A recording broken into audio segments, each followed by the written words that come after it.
안녕하세요. 어린 두 아이 키우며 전업주부 하고 있는 서울 잠실 사는 여자입니다. 얼마 전 아울렛 갔다가 정말 생각지도 못한 사람을 만나게 되었어요. 바로 제 전 남친인데요. 그냥 남친이 아니라 결혼하려고 상견례까지 했던 전 예비 신랑이었죠. 그렇게 깊이 사랑했는데 정말이지 한순간에 파혼하게 될 줄은 몰랐어요. 그런데 그 덕분에 저는 더 좋은 남자 만나 더 행복한 삶을 살 수 있게 되어 어찌나 다행인지 모릅니다. 그 사람이 아련하게 저를 바라보던데 어쩐지 옛날 생각이 나서 기분이 싱숭생숭 하더라고요.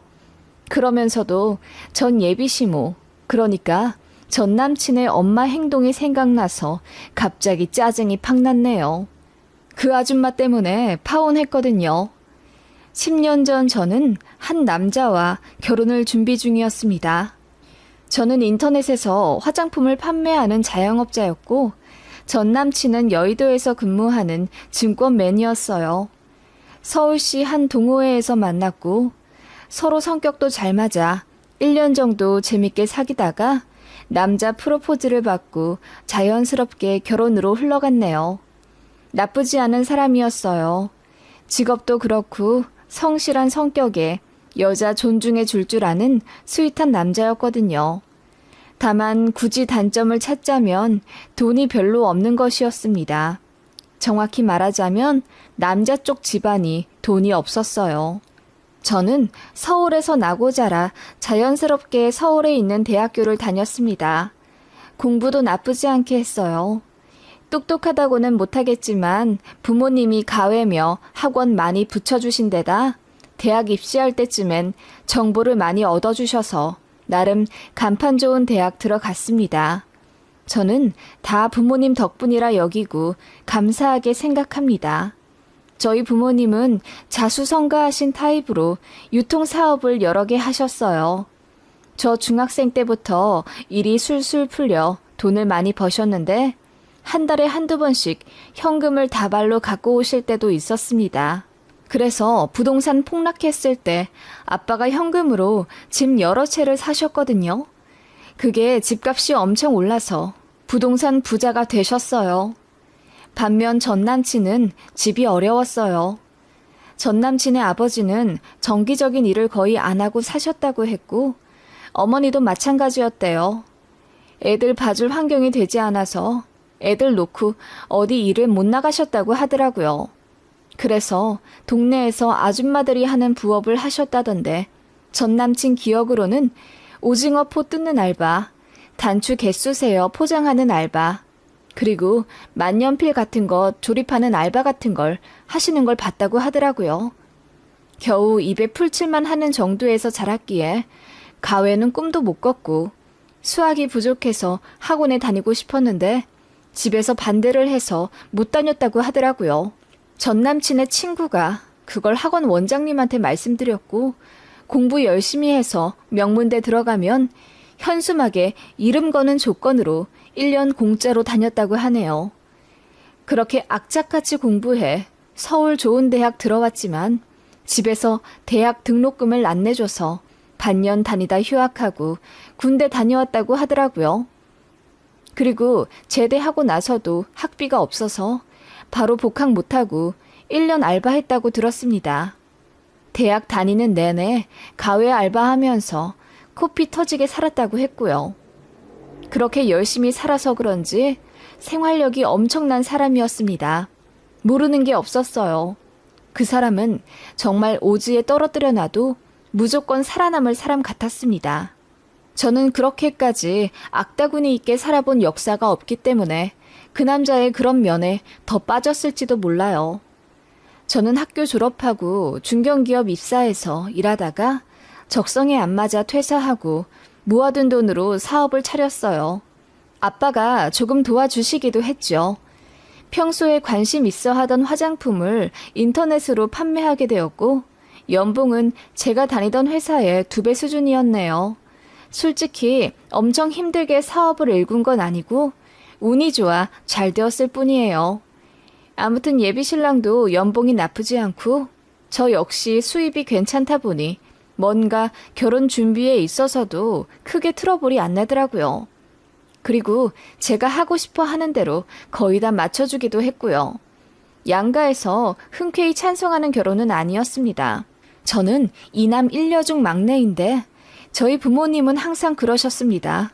제가 누굴 데려와도 막내가 좋아하는 남자라면 다 오케이 하겠다고요. 그런데 막상 제가 결혼하겠다고 데려온 남자에 대해 이것저것 캐 물으시더니 영 탐탁지 않다는 표정을 지으시더군요. 그래서 왜 그러시냐고 하니 결혼할 상대 집안도 어느 정도는 봐야 하는데 너무 기우는 것 같다고 하셨습니다. 그게 남자 쪽이라면 여자가 많이 힘들어진다고 하셨고요. 저는 그때까지만 해도 잘 이해가 안 가더라고요. 둘이 좋아하는 결혼이고 또 남자도 돈을 잘 버는데 집안이 돈이 좀 없는 게 무슨 상관인가 싶었네요. 그래서 부모님께 막 대든 건 아니지만 좀 설득을 시켜드렸어요. 남자가 생활력이 강하고 돈 관리를 철저히 잘한다. 그러면서도 제가 하고 싶어 하는 건 다 하게 해주고 저한테는 돈 아끼지 않는다 라고 했더니 그럼 데리고 와보라 하시더군요. 그래서 전 남친을 저희 집에 불렀는데 아빠가 술 좀 먹이고 이것저것 물어보시더니 그럼 자네 믿고 결혼 허락하겠네. 근데 우리 딸 힘들어지면 난 바로 스탑이야. 알겠나? 하시더군요. 친정엄마가 그러셨어요. 노후 준비도 제대로 안 되어 계신 것 같은데 괜찮겠니? 지금도 집에 다달이 몇십만 원씩 드린다면서 니들 맞벌이 하면 남자 집에서 돈 더 달라고 할지도 모른다. 물론 그 집 부모님들 인성이 어떠신지 제일 궁금하긴 해. 그래도 형준이는 본인이 꾸린 가정이 더 중요하다고 생각하는 사람인 것 같아서 그나마 안심이다. 그러시면서도 100%다 마음에 드는 사람이 없는 게 당연하다면서 저더러 제가 선택한 사람이면 힘든 것도 감수할 줄 알아야 한다고 하셨어요. 그때까지만 해도 저는 자신만만했죠. 시댁이 어렵다면 돈이야 조금씩 드릴 수 있을 거라고 생각했으니까요. 그리고 남도 아니고 사랑하는 내 남편의 가족인데 당연히 도와드리는 것도 맞고요. 아무튼 전 남친은 어렵게 저희 부모님의 결혼 허락을 받았고 저도 인사를 드리러 전 남친 집에 가게 되었습니다. 지방에 살고 계셔서 남친 차를 타고 3시간 반 정도를 달려갔네요. 저도 한국질이 빠삭하다고 생각했었는데 전 남친 부모님이 사시는 곳은 저도 처음 들어보는 지역 이름이었어요. 광역시 옆에 있는 소도시였고 17평짜리 아파트에서 거주 중이셨습니다. 제가 가니 예비 시부모님들께서 환하게 맞아주시더군요. 그래서 긴장이 좀 풀렸습니다. 집안을 두리번거리며 앉아있는데 그냥 평범해 보였어요. 얘기 들은 것처럼 엄청 어렵게 사시는 것 같아 보이진 않았습니다. 냉장고도 메탈 소재에 나름 최신형이었고요.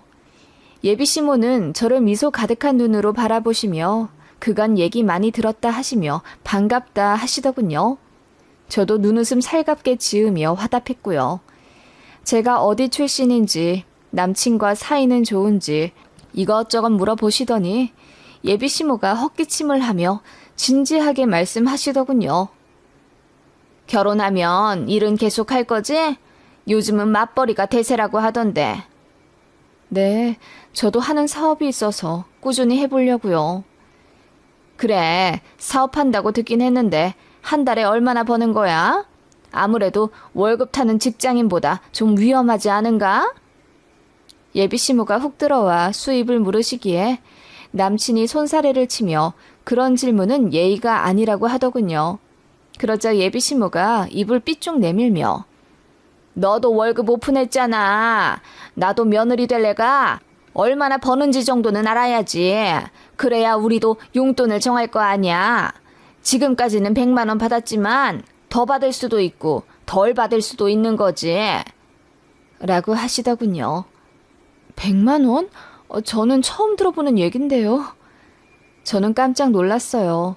전 남편이 다달이 집에 용돈을 드린다는 걸 알고는 있었는데 20에서 30만 원 정도라고 했거든요. 그런데 100만 원씩이나 드린다니 그건 정말 상상도 못한 액수였어요. 제가 놀라 남친을 쳐다보자 남친이 얼굴이 새빨개진 채로 당황하더니 매달 그렇게 드린 건 아니잖아. 그냥 지난달에 엄마 임플란트 때문에 조금 더 드린 거지. 라고 말을 얼버무리더군요. 그렇게 인사드리고 나오며 제가 남친에게 물었죠. 진짜 다달이 얼마나 드렸냐고요. 그랬더니 사실 20에서 30만 원 드린 건 거짓말이고 거의 70에서 80만 원씩 드렸다고 하더군요. 그리고 가전 가구 망가지거나 바꿔야 하면 본인이 다 바꿔드렸다고 하더라고요. 그 말에 저는 어쩐지 기분이 안 좋아져서 왜 속였냐고 물었습니다. 그랬더니 전 남친이 일부러 속인 건 아니고 그냥 네가 이해 못할까 봐 그렇게 이야기한 거야. 그리고 결혼하면 우리 가정도 있는데 그렇게 많이는 못 드리지. 나는 총각이니까 그렇게 드렸던 거야. 그리고 이제 우리 부모님 조만간 연금도 타시니까 그렇게까지 많이 안 드려도 돼. 라고 하더군요.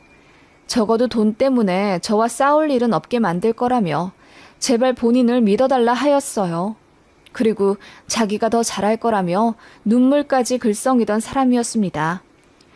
싱숭생숭했지만 그게 파혼 사유는 아니었어요. 그런데 문제는 결혼 준비를 하면서부터였습니다. 어느 주말 입고 싶었던 드레스의 브랜드에서 피팅을 하고 있었습니다. 그때 제 폰으로 모르는 번호가 전화가 왔어요. 받으니 예비 시모더라고요. 당황은 했지만 공손히 받았습니다. 응, 주말인데 뭐 하고 있니?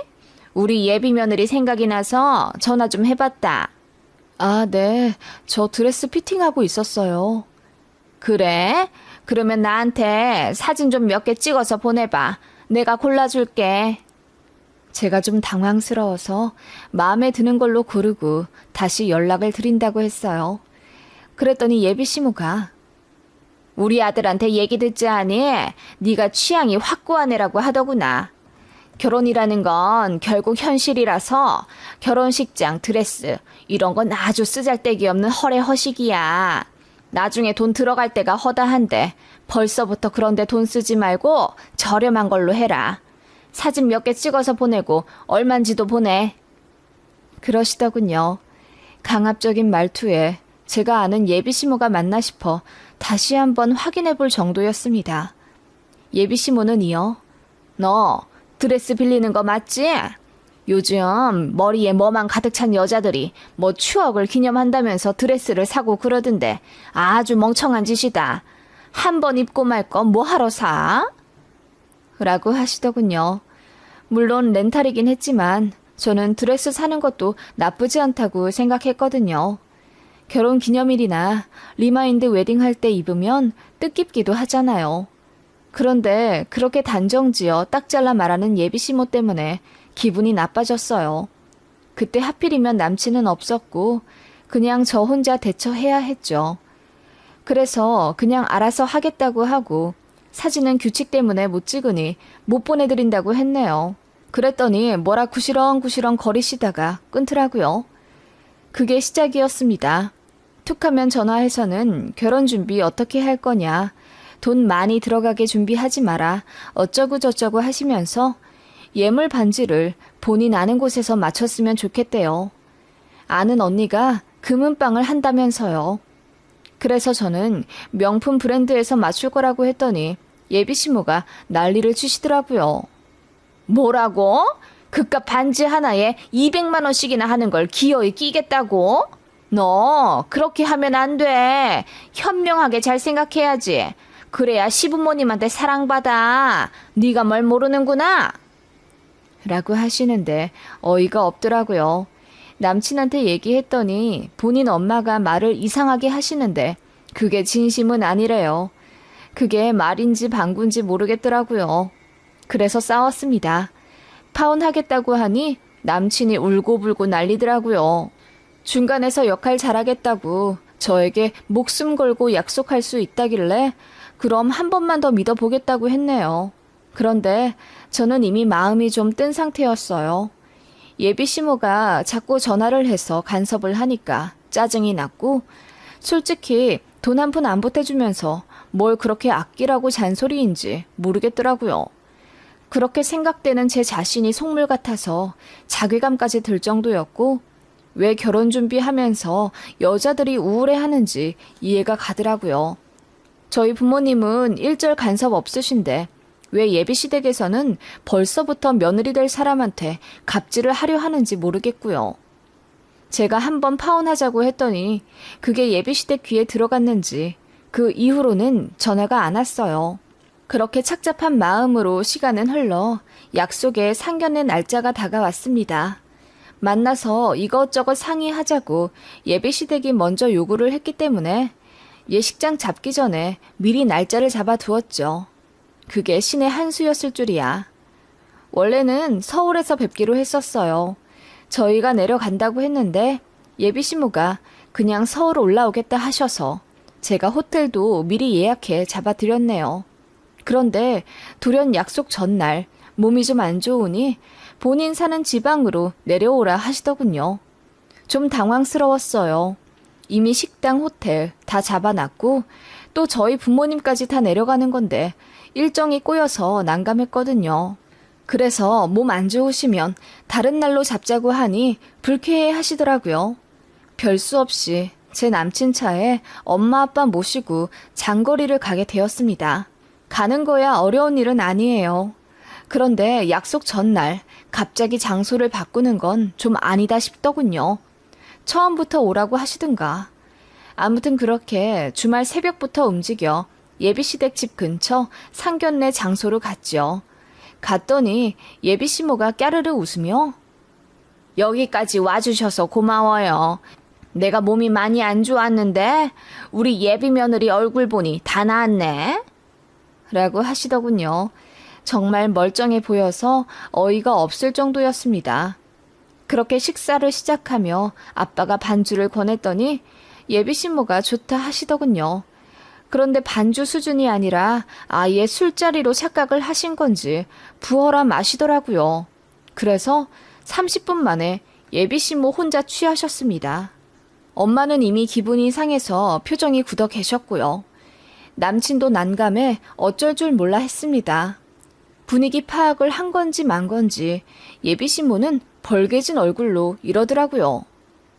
사실 아무리 생각해도 우리가 서울 가는 게 영 못마땅한 거예요. 주변에서도 그러더라고.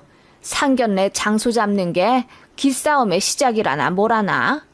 그래서 오시라고 했어요. 미안해요. 대신 내가 밥 살게요. 제가 좀 솔직해요. 뒤끝도 없고. 그 말에 저희 부모님은 화가 잔뜩 나신 듯 보였어요. 그래도 꾹 참고 엄마가 그러시더군요. 기싸움이라뇨. 양가 부모들이 서로 마음을 합쳐야지 왜 싸우려고 하나요? 저는 그런 생각으로 여기 오지 않았습니다. 우리 딸의 또 다른 부모님들이 되실 분이니 궁금하기도 하고 또 서로 의견도 합쳐야 결혼을 더... 그래도 내가 아들 가진 엄마인데 이래저래 생각이 복잡하죠. 솔직히 말해서 더 좋은 신부감 데려올 수도 있었는데 우리 아들이 좋다고 데려온 여자애라 그냥 마음 열고 받아준 겁니다. 내가 진짜 우리 며느리 부모가 될지 안 될지는 얘가 하는 거에 달린 거죠. 우리 세아가 시부모한테 잘할 거지? 예비신부는 제 엄마의 말도 끊고 주저리 실언을 하더군요. 그러더니 이러는 겁니다. 그런데 얘가 너무 흥청망청하는 것 같아. 여자는 모름지기 조신하게 가정을 잘 꾸리고 살림을 정갈하게 잘해야 할 텐데 결혼 준비하는 거 보니까 사치가 좀 있더라고요. 돈을 쓸 때 안 쓸 때 구분을 잘해야 현명한 건데 그러고 보니 사부인도 명품백을 갖고 오셨네요. 예비시무가 고갯짓으로 저희 친정엄마 루이비통 가방을 가리키더군요. 그래서 엄마가 기가 찬 웃음을 지으며 가방이 왜요? 뭐 잘못됐나요? 라고 했더니 예비시무가 아니 검소한 게 미덕이지요. 그깟 명품백 뭐가 중요한 건지도 모르겠지만 아무튼 있어도 안 갖고 나와야 하지 않겠습니까? 좀 사치스러운 건 아닐까. 내가 아들 장가 보낼 입장에서 좀 걱정이 되네요. 이라고 하더군요. 그 말에 저도 화가 나서 약주가 과하신 것 같으니 그만하시라고 했네요. 남친도 허옇게 질려서는 엄마 왜 그래? 라는 말만 반복했고요. 엄마가 정색을 하고 말했습니다. 검소한 게 미덕이라고요? 제 기준에선 루이비통이 그리 사치스러운 가격은 아니라고 생각하는데 서로 가치관의 차이가 있나 보군요. 그리고 가방은 걸으시면서 말은 안 걸으시네요. 어떤 게 미덕입니까? 저도 딸 시집 보낼 입장에서 심히 걱정이 됩니다. 그랬더니 시모가 술이 확 깬 듯 표정이 구겨지시더군요. 아빠도 한마디 하셨습니다. 취하신 것 같습니다. 그만하시고 이제 자리 일어나시죠. 저는 뭐 얘기 다 한 것 같습니다만. 불쾌한 얼굴로 아빠가 일어나려니 예비 시부도 안절부절 못하시더군요. 그때 예비 신모가 피식 웃으며 아니, 딸 시집 보내는데 너무 생각들 없이 나오신 것 아니에요? 내가 그래도 얘 CM인데 앞으로 어떻게 해줄 줄 알고? 얘가 너무 사치를 부려서 안 그래도 맘에 안 듭디다. 그런데 오늘 보니 사부인 되실 분도 영 검소하진 않네요. 라고 하더군요. 그 말에 엄마가 결국 깔깔 웃었습니다. 예비 신부가 왜 웃냐는 듯 의아하게 바라보시더군요. 사치요? 겨우 400만 원 남짓한 이 가방이 사치? 저희가 월 임대료로 들어오는 돈만 한 달에 2,500만 원입니다.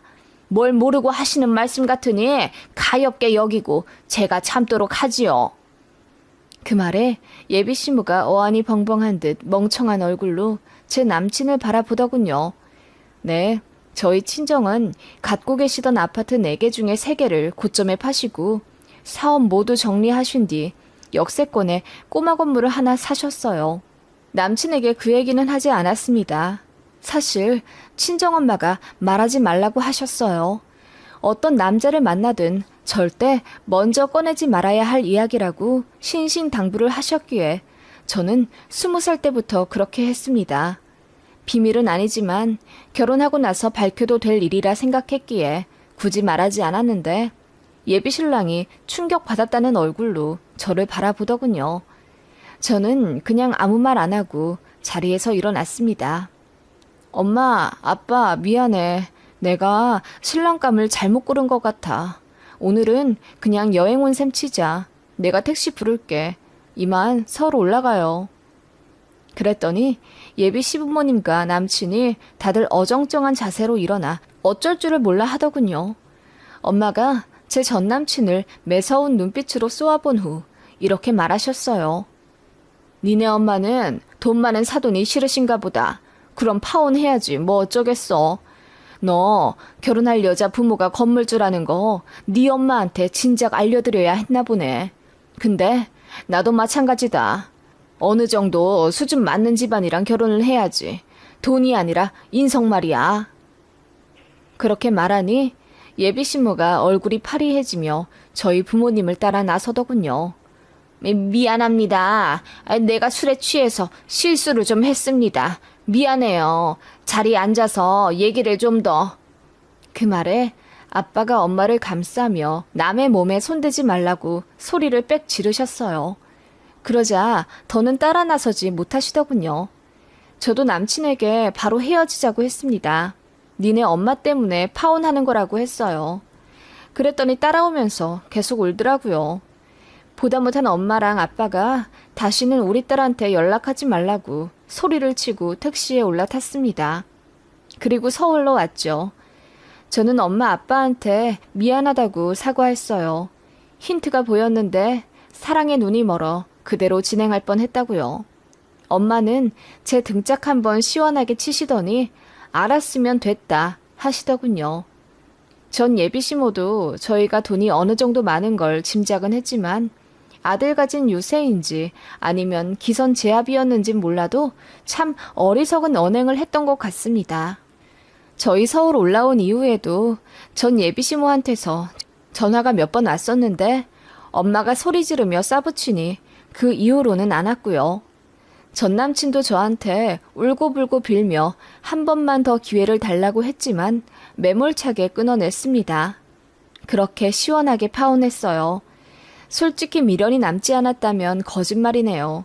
전 남친이 하도 울어서요. 그래도 시간이 약이더라고요.